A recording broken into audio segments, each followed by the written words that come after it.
Ассаламу алейкум. Менин аты жөнүм Союзбек Сатаров. Кыргыз армиясынын катарында кызмат кылам. Мен кызматтан азыр келдим. Саат 11:52 өттү.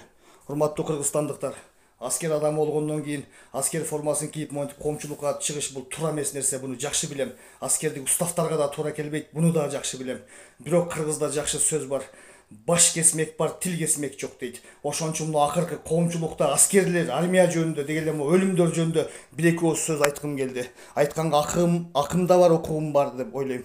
Жана жыл башынан бери кокустуктан каза болгон 3-4 солдаттын айынан мына ушул күндө, азыр бүгүнкү күндө кыргыз армиясынын кадырын жер менен жексен кылдык. Аскерге акылы жеткени да жетпегени да, аскерде кызмат кылган кылбаганы дагы түшүнүп түшүнбөй олтуруп алып комментарийлер жазып, бул жакта кишини сүйлөтүшкө мажбур кылдыңар. Аскерлер эч качан монтип чыгып сүйлөбөгөн. Бирок баарыбыз отура берелиби? Кол кошуруп, силер бирок дагы көшөгөн артын көрбөй туруп, эмне мынчалык аскерди жамандап атасыңар? Урматтуу жердештерим, урматтуу кыргызстандыктар. Алхамдулилла, Кыргызстан мусулман өлкөбүз, мусулман өлкөдө жашайбыз. Алымдар айтып атат, адам жараларда эненин курсагында анын тагдыры жазылат деп. Ошол аскерде кокустуктан каза болгон жоокерлердин тагдырына ошол нерсе жазылган. Ажал Кудайдын тагдырынан ким качып кутулат? Ал жигит аскерге барбаса да үйүндө ошол күнү ошол саатта өлүшү мүмкүн го. Буну баарыбыз билебиз, эмнеге моюнга тана албай атабыз. Күнү түнү аскердик оор шартта, чек араларда, муздагы окоптордо дем алышы жок, майрамы жок, тууган уруктан мамилени үзүп коюп, кызматым деп мекенге болгон махабатынын артынан жарыбаган айлыкка жүргөн жигиттердин мээнетин эмнеге тебелеп атасыздар? Эмнеге аскерди билип билбей жамандайсыңар? Эмнеге? Аскерлер силерге эмне? Аскерде айбандар иштейби? Же аскерде Америкадан, Кытайдан келген офицерлер, сержанттар кызмат кылабы? Кыргыздын татынакай патриот жигиттери кызмат кылат. Үйүндө ата-энеси бар, артында үй бүлөсү бар.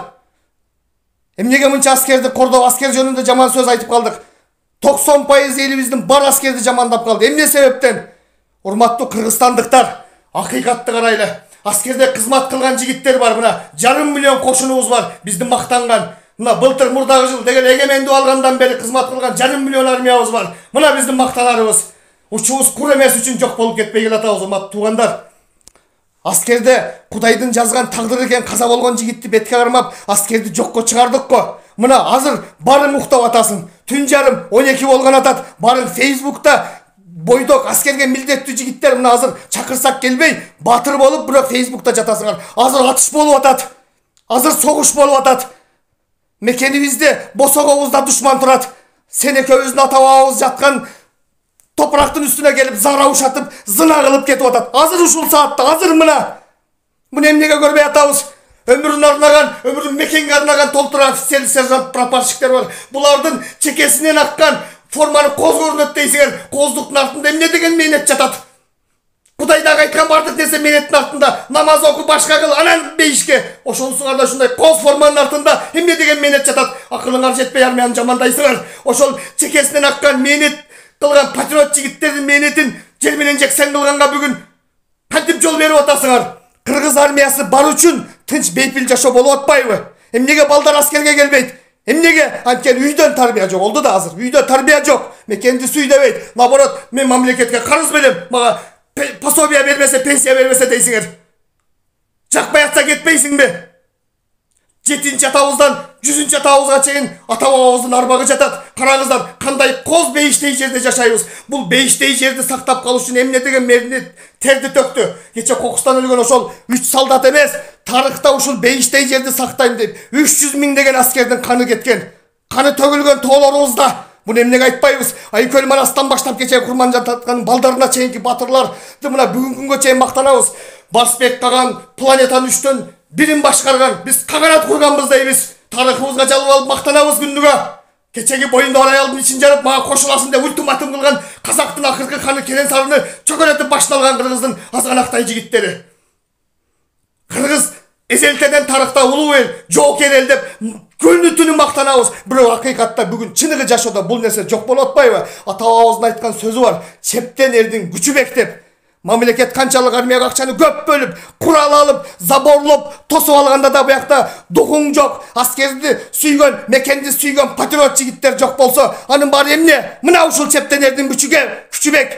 Мына азыр ушул саатта атышып атат, муздага копто жатат, түгүнөн сыз өтүп 20-18 жаштагы жигиттер. Алар бизден карызбы? Мына былтыр чабыша кетип коңшулар менен эмне болду? 20 жаштын тегерегинде кычыраган жигиттер каза болду.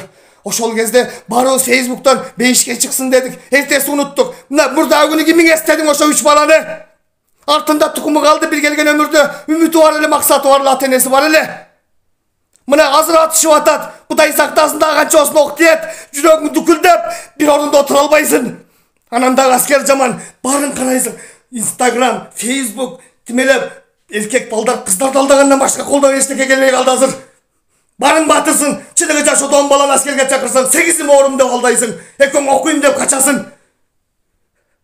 Hepte armiyaga barbaş üçün bardık nesege barasın. Şeytan menen birgesin. Askerden kalganday patstaba kılasın. Dağı başka neselerde kılasın. Senin jürögüngde mekenge bolgon makavatыңдын жокtuğunan bolup atpayбы?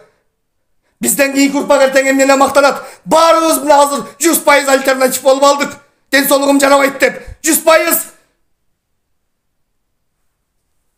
Kaysa akıbalga geldik bugünkü günde. Densolugum načar bolsa uyuңda oturbaysың. Россияны чимшип жүрөсүң го бардык жеринде акча чогултуп. Эптеп bir машина алып алсам деп. Намыс үчүн деп. Намыс үчүн деп эмне үчүн мекенди коргобойсуң? Армияда коррупция, военкомат акчалат дейсиң. Чоп-чоң полковник, военкомдор. Мына азыр түн жарымда дарбазалар тыкылдатып жүрөт. Баланы армияга жөнөтүп койчу деп. Үйүнө чакырып аткансып, коркутасыңар телефон чалып. Прокуратурада иштейм, мен сотто иштейм деп. Намысың жок үчүн аскерге бут тососуң. Өзүң кызмат кылбагансың аткени. Тайекең bir жерде жакшы кызматтоо үчүн отурасың. Аскерде кызмат кылганыңдагы бүгүнкү күндө сындап жазасыңар. Мен да жазып койбойбу? Тайнем үйүндө пилдин баласы бар деп. Жигитсиңби? Өз көзүң менен келип кошул. Коррупция акчалат дейт. Сени кубалап алып атабы? Коркутуп алып атабы? Эмне акча бересиң? Чакырдыбы? Жигитсиңби? Кыргызстандын жаранысыңбы? Адамсыңбы? Куранда айтып атат, алхамдулилла мусулманбыз. Эй, үйүңдү корго деп. Мына азыр үйүбүздө душман турат. Катыңыздын оюнуна кол салам деп турат мына. Sen jatasın Facebook'ta jamanda, asker jaman, bular atap, bular didapşına kılat dep. Ulunu sıylamay Kırgız'ın kanında, saltında, mentalitetinde var o. Askerde de oşol, burun kelgen, giyin kelgen cümşayt. Buranın balasını alıp çapkılagıday hayvandardı görgen emesmin. Mına askerde kızmat kılgan jigitler söylögülü, sözüm jalgan bolsa. Emne komşuluk aytpaysa hakikatte, siler kızmat kılıp atkanda, kimi gerdi komandirler jes, palçanlar jarga takadı laftamat ben atam dep. Kimi gerdi? Yok mu bunday derse? Askerlik sırrın bari sırtı kayıtpaysın. Çımçıktay meyin elmenen aldağı komentarlarını жазасыңар. Askerler mınday olat, anday olat dep. Atalar geçe sıymıktarı menen süylep жүрөsү бар. Marflot'ta kızmat kılgam. Anan Germaniyada kılgam, tiyakta kılgam dep. Atalarımız Berlin'ge çeyim kan geçip gelgen üçün 15 Respublikanın aldığında çolponbay atağız jalındagan zotko töşün toskon. Oşolardı maktanabız.